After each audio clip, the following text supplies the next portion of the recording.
கர்த்தருக்கு ஸ்தோத்திரம். கர்த்தராகிய இயேசு கிறிஸ்துவின் இன்ப நாமத்தில் இனிய வாழ்த்துக்கள். இன்றைய தியானத்திற்காக ஜெபித்த பொழுது தேவன் தந்த வசனம் ரோமருக்கு எழுதின நிருபம் 8ஆம் அதிகாரம் 28ஆம் வசனம்.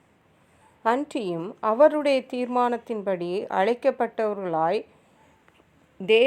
தேவனிடத்தில் அன்பு கூறுகிறவர்களுக்கு சகலமும் நன்மைக்கு ஏதுவாகவே நடக்கிறதென்று அறிந்திருக்கிறோம்.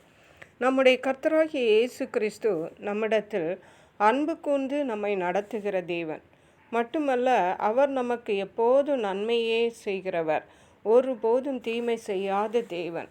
பல வேளைகளிலே தேவனுடைய பிள்ளைகளாகிய நாம் கடினமான பாதைகளின் வழியாக செல்லும் பொழுது ஏன் தேவன் இப்படி செய்துவிட்டார் என்று நாம் பல கேள்விகளை நாம் கேட்டு கொண்டிருக்கலாம். கேட்கிறது மனித வழக்கமாயிருக்கிறது. ஆனால் கர்த்தருடைய பிள்ளைகள் ஒவ்வொருவரும் தெரிந்து கொள்ள வேண்டியது என்னவென்றால், இந்த வசனத்தின்படி அன்றியும் அவருடைய தீர்மானத்தின்படி அழைக்கப்பட்டவர்களாய் தேவனிடத்தில் அன்பு கூறுகிறவர்களுக்கு, அதாவது 2 கேட்டகரி, அதாவது தேவனிடத்தில் அன்பு கூற வேண்டும், தேவனால் அழைக்கப்பட்டிருக்க வேண்டும். அப்படிப்பட்டவர்களுக்கு எது நடந்தாலும் அது நன்மைக்கே. ஒருவேளை தீமையே அவர்களுடைய வாழ்விலே நடந்தாலும் அது நன்மைக்கு தான் என்று இந்த வசனம் நமக்கு தெளிவாக சொல்லுகிறது. தேவனுடைய பிள்ளைகளாகிய நாம் ஒவ்வொருவரும் நம்முடைய வாழ்விலே நாம் தெரிந்து கொள்ள வேண்டிய மிக முக்கியமான விஷயம், தேவன் நம்மை இன்றைக்கு நடத்தி கொண்டு போகிற பாதை நாம் நன்மைகளை சுதந்திரித்து கொள்ளும்படியாக, அவருடைய ஆசீர்வாதங்களை இம்மையிலும் மறுமையிலும் சுதந்திரித்து கொள்ளும்படியாகவே தான் என்பதை நாம் ஒருபோதும் மறந்து போகக்கூடாது. இந்த கடினமான பாதைகளை தேவன் நம்முடைய நன்மைக்காகவே அவர் அனுமதித்திருக்கிறார் என்பதை நாம் திட்டமும் தெளிவுமாக தெரிந்து கொள்ள வேண்டும். இஸ்ரவேல் ஜனங்களுடைய வாழ்வில் கூட நாம் பார்க்கும் பொழுது தேவன் அவர்களை மிக கடினமான பாதைகளின் வழியாக நடத்தினார் என்பதை நாம் எல்லாரும் அறிவோம். ஆனால் தேவன் சொன்னால், பிற்காலத்தில் நீங்கள் ஆசீர்வாதங்களை சுதந்திரித்து கொள்ளும்படியாகவே இவ்விதமான பாதைகளின் வழியாக நடத்தினேன் என்று பரிசுத்த வேதாகமத்தில் தேவன் சொல்லியிருக்கிறார்.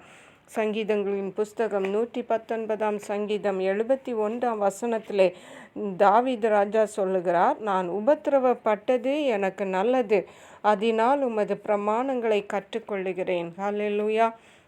நாம் உபத்திரவப்படுகிறது நல்லது என்பதை நாம் எப்போதும் தெரிந்து கொள்ள வேண்டும். அந்த உபத்திரவங்களின் வழியாக நான் போகும்போது தான் நாம் கர்த்தரை இடத்தில் இன்னும் அதிகமாக நெருங்குவோம். தேவனுடைய வல்லமை, அவருடைய கிருபையும் நம்முடைய வாழ்விலே நாம் அனுபவிக்க முடியும்.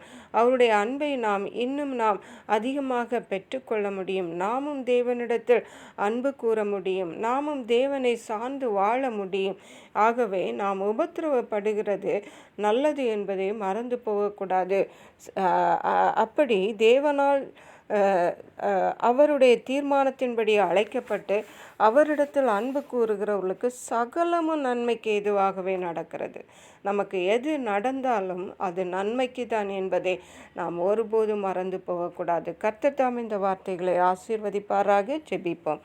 எங்களை கிருபையை நேசித்து பாதுகாத்து வழி நடத்துகிற எங்கள் அன்பின் தகப்பனே, ஆசீர்வதிக்கப்பட்ட இந்த நல்ல நாளுக்காக நன்றி. இந்த நாளிலும் இயேசுப்பா ஸ்தோத்திரம் ஆண்டவரே, தேவனால் அழைக்கப்பட்டு கர்த்தரிடத்தில் அன்பு கூறுகிற எங்கள் ஒவ்வொருவருக்கும் எல்லாம் நன்மைக்காகவே நடக்கிறது என்பதை எங்களோடு பேசியிருக்கீங்கப்பா.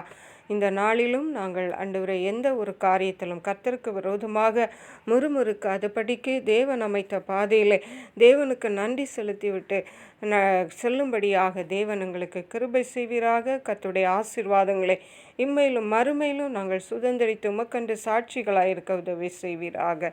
நன்றி பரிசுத்த ஆவியானவரே, துதி கன மகிமை உமக்கே செலுத்துகிறோம். மீட்பர் இரட்சகருமாகிய இயேசு கிறிஸ்துவின் இன்ப நாமத்தில் ஜெபிக்கிறோம் எங்கள் அன்புள்ள பரமபிதாவே. ஆமென். God bless you.